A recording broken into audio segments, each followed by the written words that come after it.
Hello everyone and welcome to Colors Fade's gaming channel. I'm your host Colors Fade. Today we're going to take a quick look at Battletech. This is a game I have been spending a lot of time on lately. I really love it.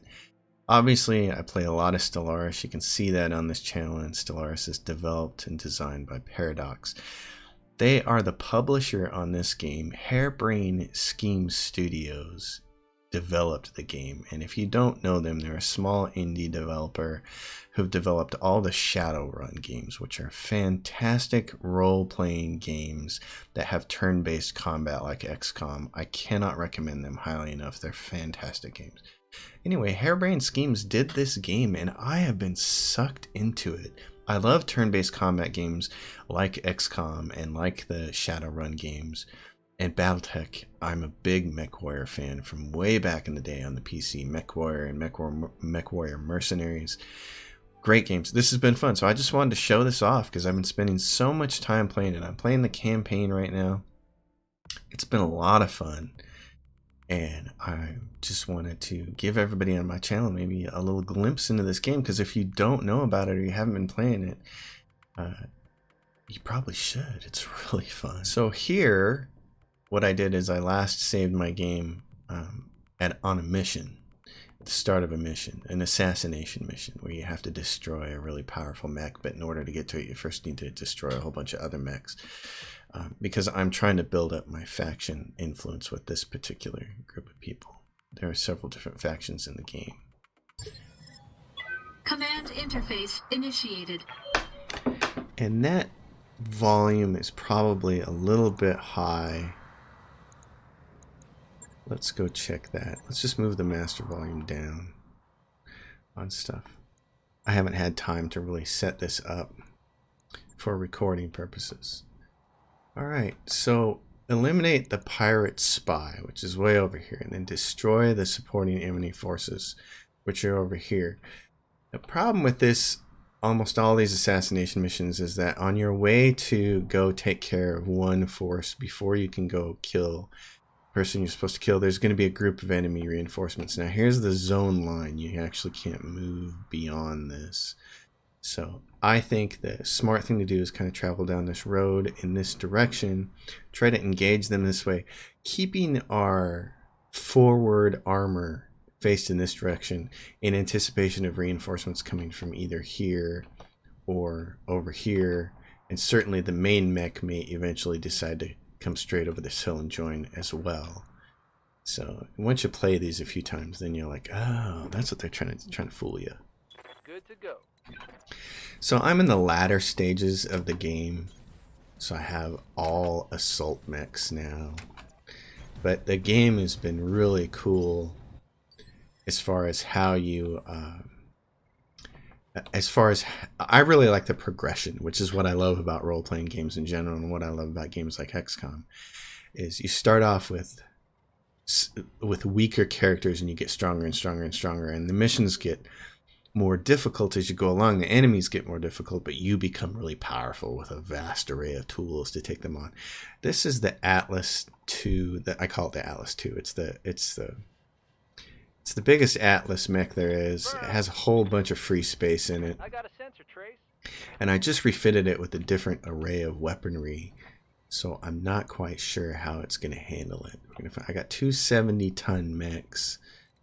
There's probably going to be more than that to deal with. They're usually this first group of mechs that you run into. There's like, there's usually 4 of them. Sometimes there's 3, but my last guy here, this guy's awesome. This guy, anyway, I'll kind of run you through how all this works. It's really neat as far as turn-based game goes. The lighter a mech is, the sooner it gets to move each turn. Is this guy going to display himself? And here comes another mech. He's a 60-tonner. So the game UI here is great. You can see that there are 5 phases to the game, to each turn. And these are represented by mech weights. So light mechs, medium mechs, heavy mechs, assault mechs. That's when you move. You have some abilities that can move you around one space to the left or right. If you knock a mech down, it moves it later in the order. So the lighter mechs move first, then the medium mechs move, then the heavy mechs, and the assault mechs like us move last. You do have one little ability that'll help you move earlier, one space earlier the next turn. But for this part's really cool because you can see who's up here. It's kind of hard to see right here, but you can see I got 3 red dots here. If I put this against the snow, it's easier to see. So let me see right there. You can see I got 3 red dots, which means we got 3 heavy mechs we're dealing with.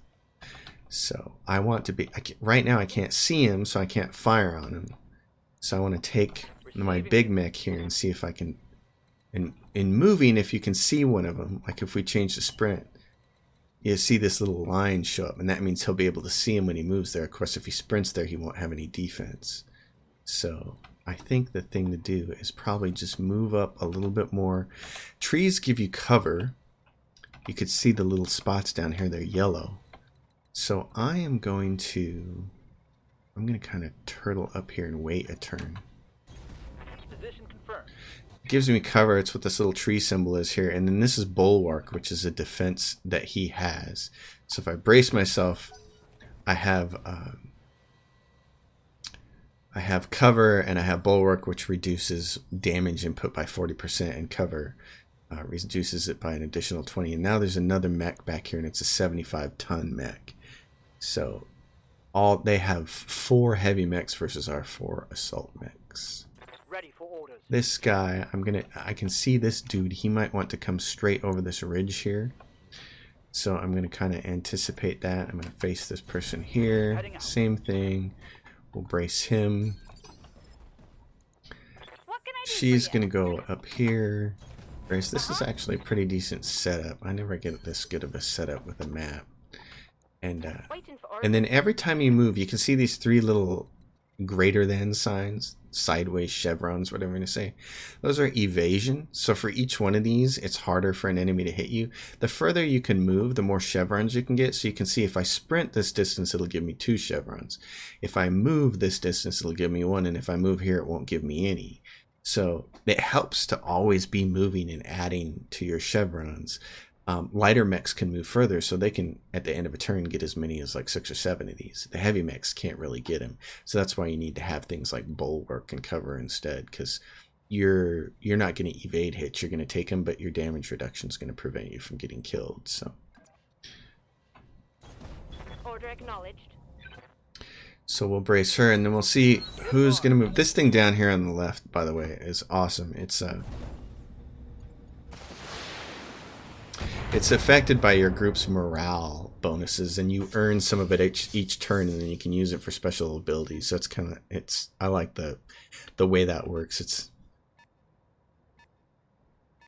some special things that are really useful. He's got jump jets. He's going to show up. As you can see, our Atlas is getting 60% damage reduction from cover and bulwark together. So now we got 2 mechs in our faces. And this one has high evasion, and he's in cover like we are. So we'll have to pick him apart. Light damage, Commander. All right, so now they all did their moves, and we got 2 guys we can shoot at, and then because those guys can shoot their missiles at us because their friends can see us, but it doesn't work that way for us. We got to be able. We don't have anybody who can see them. You got to have somebody who has a line of sight on them. These guys have line of sights on us, so that's why he could shoot his missiles over here. We need to get one person to have a line of sight on them so that everybody else could shoot their missiles on them. But I'm not really worried about that. What I want to do right here is just kill these 2 guys. So the thing to do here, excuse me. The thing to do here, this guy's in cover, and he doesn't have any chevrons. This guy does, so you're going to see that reflected in the 2 hit bonuses. Commander? I'm not worried about moving her around very much, but I'm going to do it anyways to give her, well, she doesn't get a chevron from that. So you can see them. She's 90% and 85% to hit that guy. She's 95 to hit him on everything. If she shoots 1 weapon, because she has this special skill, breaching shot, passive, attacks with a single weapon ignore, cover, and guarded. So if she shoots one weapon at each of these guys, it'll ignore cover. More importantly, it'll ignore their guarded state, and so they'll take full damage. They won't get damage reduction from it. So what I'm going to do with her is, because she has multi-target split ability, which I like all my drivers to have, I'm going to split that. I'm going to turn off these two LRM 15s. I'm going to have her shoot one LRM 20 at one guy and one LRM 20 at the other, and they're going to breach shots, and they're going to do full damage. They ignore cover, and boom. And it's this yellow line down here, that's their instability. When this line fills up, they fall over. So that's part of my strategy, is trying to make sure that we get these guys to fall over. Alright, since they took all their turns, we get to do all 4 of ours in a row. She is going to, let's see, I need her to get a straight shot. So at one of them at least. If she does that, she stays in the forest. Right there, if she stays in the forest, and she gets a straight shot at one of them.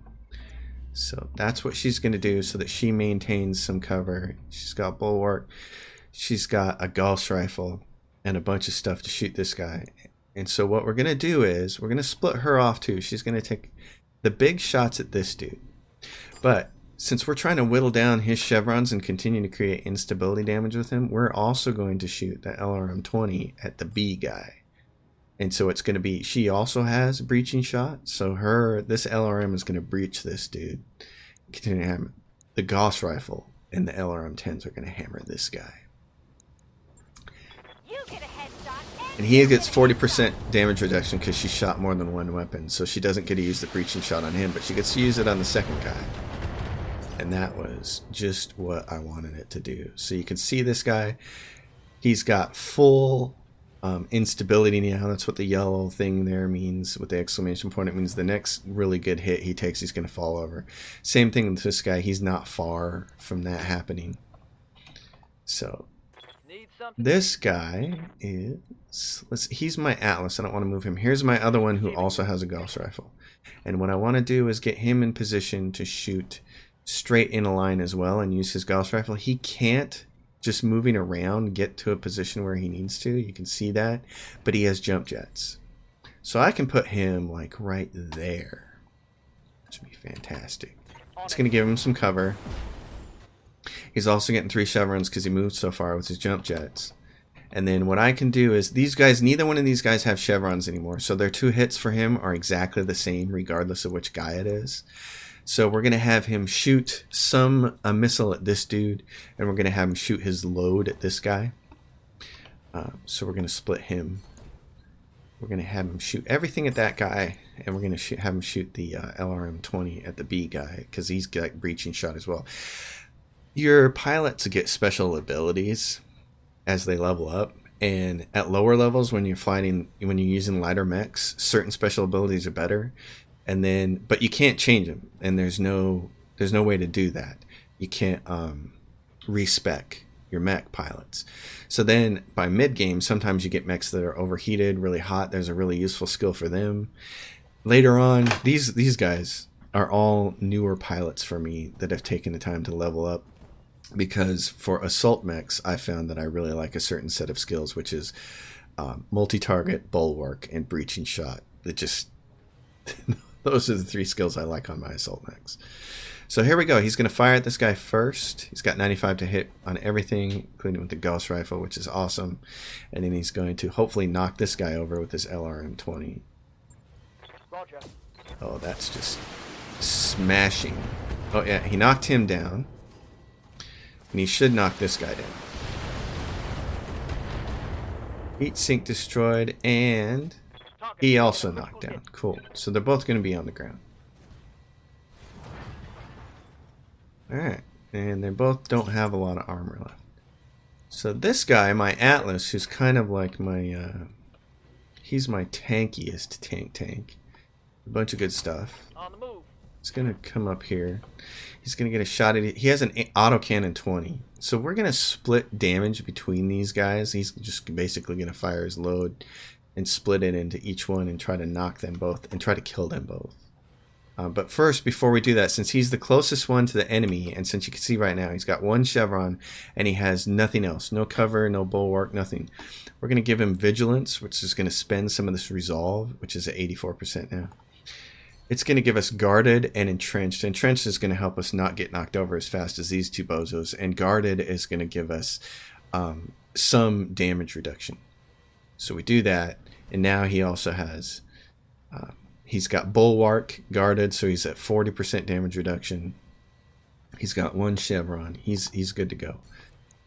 He's good to go for... He's going to be as defense as we can. So now we're just going to split this. We're going to go like A, B. It's got a medium pulse layer. We'll shoot him on A, B, A, B. We'll just keep doing this. And we'll split our LRMs here. He's going to get really hot from doing this.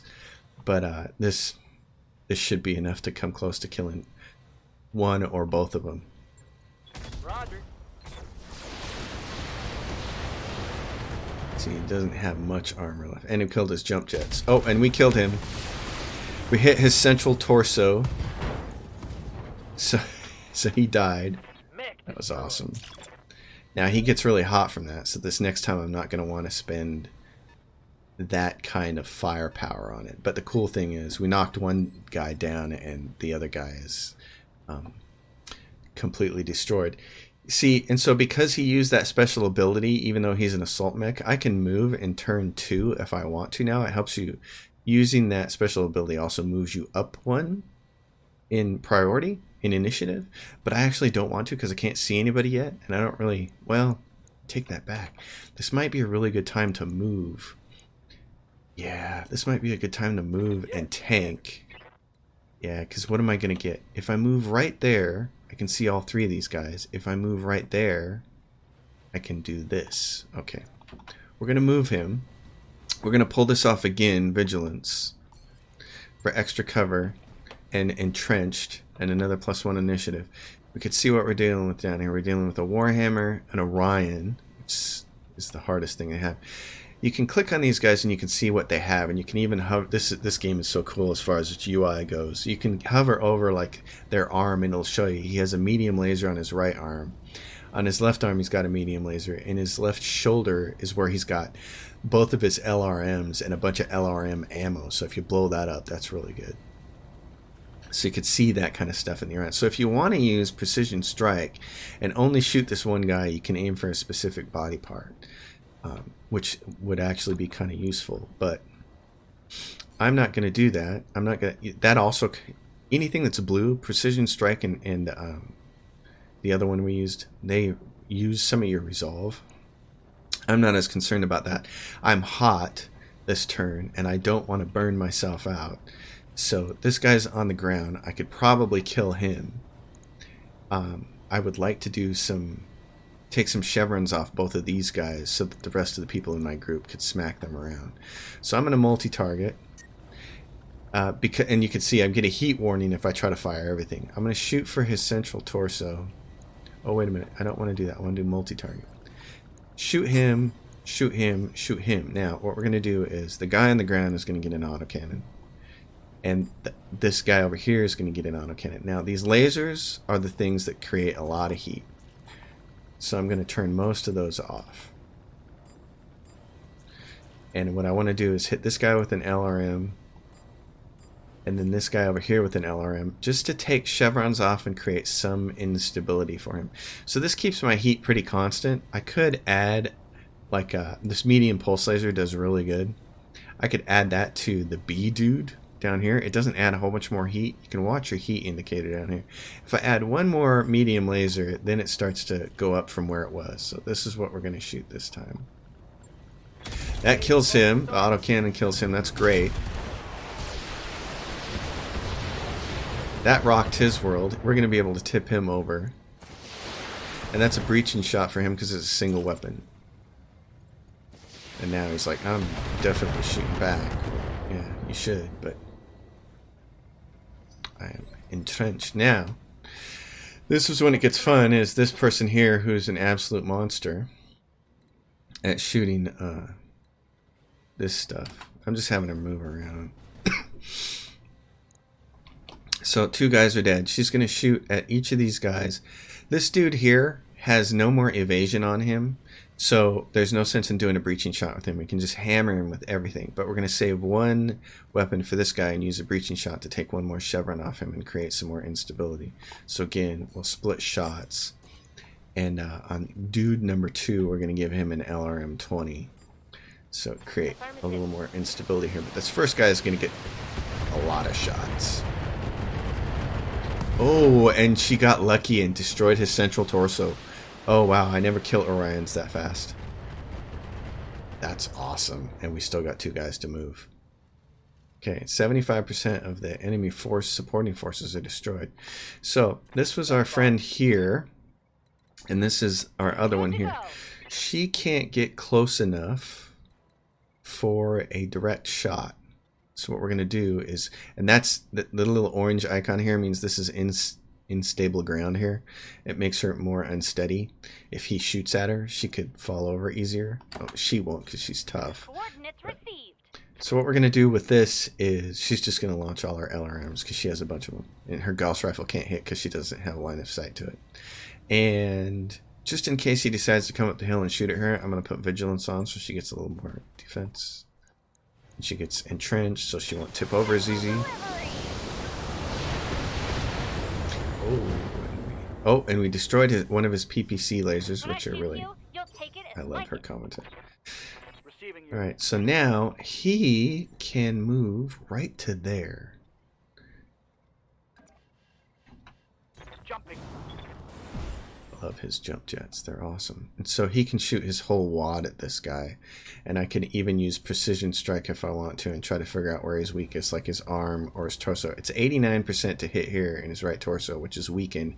You can scroll up here and see, hover over. He's got 56 of 75 armor on it. And his arm has 32 of 56. You got to go through his arm to hit this. And if you go through this, you can get to his torso. So we're going to aim for that. And we're just going to shoot the whole wad because this guy has awesome heat management.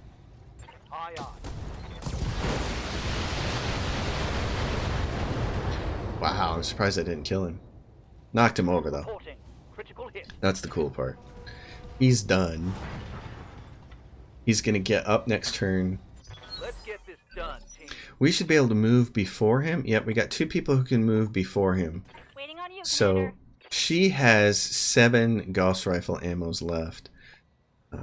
So I'm just gonna... Don't need to tell me I'm not twice. even sure I need to spend the Gauss rifle shot on him doing this. I think the LRMs will probably be enough, but since she has 7 of them, I'm not going to worry about it. Now, if you want more mech salvage, you got to kill their legs, but I don't care about that right now. We're just making a video to show this off. So there goes the center torso. It's great. It's gone. On big mechs that I want, because I don't own them yet, I've spent a lot of time just trying to shoot out both of their legs so that I can get the maximum salvage from them. But the thing is, if you do enough missions after a while, you get a lot of salvage. So now the pirate spy is... Oh, it said it's over here if I click on it. Okay, let's try that again. It says it's over in this direction. Okay, we're going to go down that way. What happens with a lot of these assassinate missions is... Copy that. Oh, and he is right there. What happens with them is the minute you put a hurt on them, they'll try to run.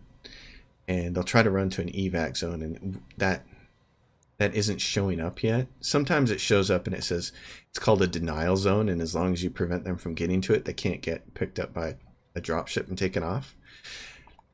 And sometimes the denial zone doesn't show up until you damage him. So in this case, I don't know what's going to happen if this person's going to want to fight to the death or run for a denial zone that hasn't shown up yet. But I've had one of them escape on me before it made it to the denial zone. Now this guy's a 100-ton assault mech, so I'm guessing it doesn't care at all about running. It wants to destroy me. So it's probably, it might be a king crab. So I'm not gonna worry. If it's a 100-ton assault mech like some of my mechs are here, I think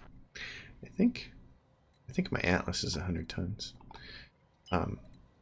Then he can't move very far. The bigger the mech, the shorter the distance they can move, even sprinting. Waiting for orders. She can't really go. She doesn't have jump jets. That's the problem. I need my jump jets person over here to flank this guy. So she's just going to sprint as well. Got it. And then this person doesn't, it doesn't even matter if she doesn't catch up because all she has is long range missiles.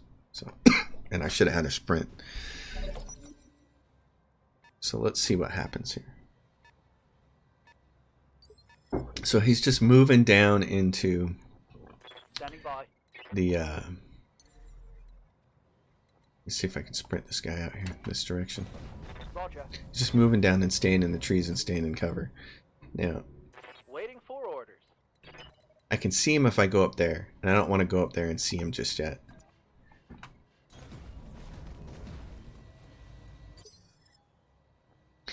I want her right behind him.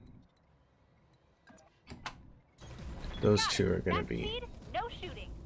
The cool thing is, when you're running around like that, Standing by. every time you sprint or move without shooting, everybody gets a little bit cooler. Double time. She's going to be at a good angle to hit an arm. Oh, and see, he's going to move now. He sees, oh, there's mechs over here split up. Alright, Dust Raker. What's up, boss? This is going to hurt me to stand here. Coordinates received. What do we have? And it is a king crab. Oh my goodness, I have one of these. So I'm not worried about trying to preserve it. But if you can knock it down and get all three parts for salvage, you can get yourself a full king crab. So I'm going to do vigilance to make sure that I don't get completely plowed here. And then my short range lasers are the only thing that can't make it to him. Gosh, I'm tempted to spend... I'm going to try to precision strike his leg at 89% with everything that I have. This is how much heat it's going to generate. So let's see what happens. Target damaged. Concentrate fire. Whenever you see structure exposed, that means the armor on that particular part just got shot off, and so now all there is structure, which is represented by the orange part. So that's kind of good. Okay, she's going to be on unstable ground, but she needs to be because she needs this shot. She needs to be able to get her Gauss rifle on him. And if he shoots at her, she would get destroyed. So I'm really hoping he's going to shoot at the Atlas. I don't want to spend more points on vigilance here. I actually want to spend it on precision strike for her and go for this leg, which now has some armor missing. There's about 25% of its armor missing. All weapons are go. It's liable to take his arm off first. Yeah, critical. Okay, and now I'm going to have I'm here. this person. She's not going to move. She's just going to shoot. She's over the hill and far away. So she's just going to shoot everything that she has at him.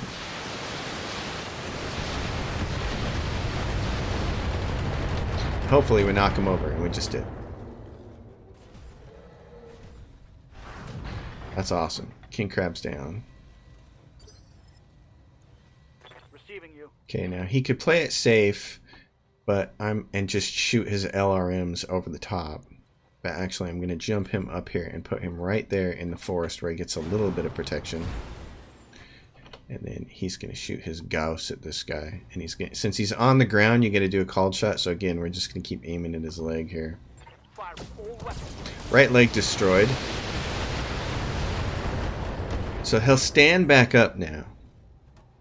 Scored a critical. Our target is bugging out. Oh, Stop it before so he is bugging out, but he's going to have a hard time bugging out. So now we got to see where the denial zone is. And in fact, he'd have to come along this road here and basically come through us to get to the denial zone. So this is one of the good missions where the denial zone is in my favor because we're blocking the way. Ready for So orders. what I'm going to do here is move down into the forest. Affirmative. And I want to... He's on the ground. So since I'm so close... I'm in the trees, I have cover, I have one evasion, I'm not going to spend any points on it. And I don't need to use precise shot because he's already in the ground. So I'm going to aim for the right leg, and I'm going to shoot pretty much everything except the LRMs. just gonna shoot all my 2 autocannons and all my pulse lasers. Locked on target. Right torso's destroyed, right arm's destroyed. Pilot's injured. Now that hit something. Now he's gonna get up. And he's got less weaponry because we blew off an arm. And he can't move as fast because we destroyed one of his legs. He can shoot a couple of big weapons at us. Fortunately, we have 40% damage reduction over here. I'm showing minor And some damage. evasion. So Hawk here is going to try to get the other leg. Position confirmed. Right there. Okay, we're going to use precise shot now that he's standing up. Try to shoot this other leg out. And we're basically going to shoot everything except the big LRM. Confirmed. Oh, left torso destroyed, left arm destroyed. He's been knocked down again. These king crabs go down hard, man. You gotta put a hurt on them. Waiting on you, Commander. I read you, Commander. Moving All right. out. So what am I gonna do here? I'm gonna aim right leg again with her and the Gauss rifle. I'm not gonna shoot on my LRMs because they tend to stray and do a bunch of extra damage. Tell me what to shoot. Heat sink destroyed. And there's more where that came from. All right, and she's gonna I'm shoot receiving you. right leg, and let's see. I probably don't need all of them. If he stands up again. 10-4. Okay, there we go.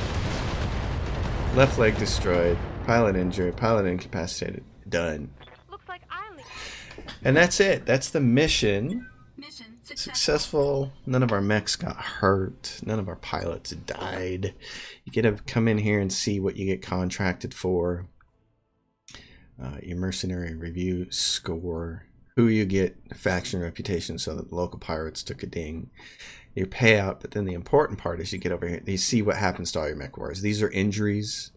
And there are no X's in any of them. None of my people got hurt. These are my mechs. I can see if any of them got wounded or anything. We didn't. We lost a little bit of armor on. And this is actually a really clean mission for me. I like that you can see who killed what out of how many kills they got. And then you get to come in here and you get to grab potential salvage. So when you're contracted to do a mission, you get to decide whether you want more cash or more confirmed claimed salvage. So I chose 3 claimed salvage because if you choose any more than that, you don't get any more. This just, the 3 guarantees what you get. So we're going to pick this. We're going to pick the king crab. I already have, what this means is 2 of 3. It means I have 2 Orion pieces of this same mech in storage. And so if I pick this one up, that's going to create a completed Orion for me, which then I can sell on the black market or sell on the market and make money and pay for my mercenary outfit. And then any of these, it's like, do you want a Grasshopper or Warhammer or whichever one? I don't have any of these in storage, so I'm just going to pick the Warhammer because I see them more frequently than I see Grasshoppers. And then if there's ever a really awesome weapon you want, you could pull that instead. I'm not worried about that medium laser right now. If there was another really awesome cannon, I'd grab that. So you do this, and then they're going to auto assign the rest. See, what this is salvage agreement, 3 of 12. It means you get to choose 3 pieces, and then they're going to randomly assign the rest to get you to your quota of 12 that you agreed for at the beginning of the contract. So you do this. Sometimes they give you additional pieces of mech that you didn't mandatorily claim here, but I claimed these 3, and then what they gave me is the rest. They just gave me weapons and some heat sinks. So it's the end of that mission, which is awesome. It went really well. Which I love this game, and I love the artwork for it. I love the UI design. I love the way it plays. So he tells you he takes that one Orion that we grabbed from salvage, and he took the 2 pieces we already had and completed a completed Orion. So we can go into our mech bay and we can see that Orion is there now. It's right here. I'm never going to use this mech now because I have way more powerful ones. So what I'm going to do is I'm going to send it to storage. It's going to strip all its equipment off, and then at the next port of call, or in this port of call, in fact, I can go into the store around this planet and I can say sell and I want to sell this Orion that I just got. So it's worth $768,000 completed. And that was way more than that mission was going to pay if I'd have just taken the cash. So salvage toward the end. Once you get enough cash at the beginning of the game to start making your monthly bills, salvage is awesome. And this is your ship, the Argo. You have a bunch of different stuff. Command center, where you can look for your next contract. There's a skull system. The ones that are restricted access are because either your reputation with the faction is too low, or something. For instance, the pirates here, because we have such a bad reputation with the pirates now, we didn't used to at the beginning of the game. I had really high reputation with the pirates and then got access to the black market. But later on, of course, I allied with a different faction, and it made them hate me. And so now they'll only get me missions up to 3 skulls, and anything above that they won't let me have. But the mission system, traveling around the star map, you can go anywhere. I'm playing the campaign, but there's also a career mode, which is basically the game without the campaign. So you can make your own way in the universe, go wherever you want to. These purple marks are where there's a black market where you can get really good weapons and mechs. So you want to try to get in with the black market as soon as possible. And this is just a fun game. The artwork, I think, is the thing that has surprised me the most and blown me away, is that during the cut scenes, and I'll put a couple of them in here in this video. These cutscenes, some of this artwork where they're telling the story is it's great. I love to see games doing this now, especially a game like this from Harebrained Studios is a smaller independent developer. They don't have the kind of budget to go out and hire A-list voice actors and have lots of voice acting in their game. So a lot of what you're seeing in the game is, for instance, if I come down here and I want to talk to, let's see, I want to talk to Darius. What do you need? Yeah, he's going to have one little line that says, "What do you need?" And then the rest of this is what you see in Harebrained Schemes games. It's a lot of text to read, which is fine. I don't mind reading. It's great. So I can choose any of these options and have little conversations with stuff, but he's not going to have any voice acting with him. So this is where and this is exactly how the Shadowrun games play too. There's no voice acting in the Shadowrun games. They're actually pretty quiet games, which is great if you need a quiet game. I love them because they're really good role-playing games, and the turn-based combat it's not on par with XCOM, but it's the same kind of style, and it's really good. So I like it a lot. But as far as this game goes, I've just been playing Battletech a lot. And in fact, I'm playing it more than Stellaris right now. It's a load of fun. So if you guys haven't played Battletech and you're thinking about getting into a 4X game, there are some really good not a 4X game. If you're looking to get into a turn-based combat game, this is a game to do it with. And there are some really good tutorials out there that will teach you the UI. I don't need to do a tutorial for this. It would certainly be fun to do, but there's some good ones out there. It doesn't take it seems a little bit intimidating when you first start looking at it, and I didn't play this game for several months after buying it because I thought it was just going to be, the learning curve was going to be too steep to get into, but actually it's not that bad at all, and it's just a load of fun. So there you go, folks. Thanks for watching. Thanks for being a part of my channel, and if you want to know more about Battletech, or if you want to see me play some more episodes of this particular game, let me know down below in the comments, or if you have questions in the comments below. If you like the video, give it a thumbs up. If you like the channel, maybe subscribe, and I will see you all next time. Thanks for watching.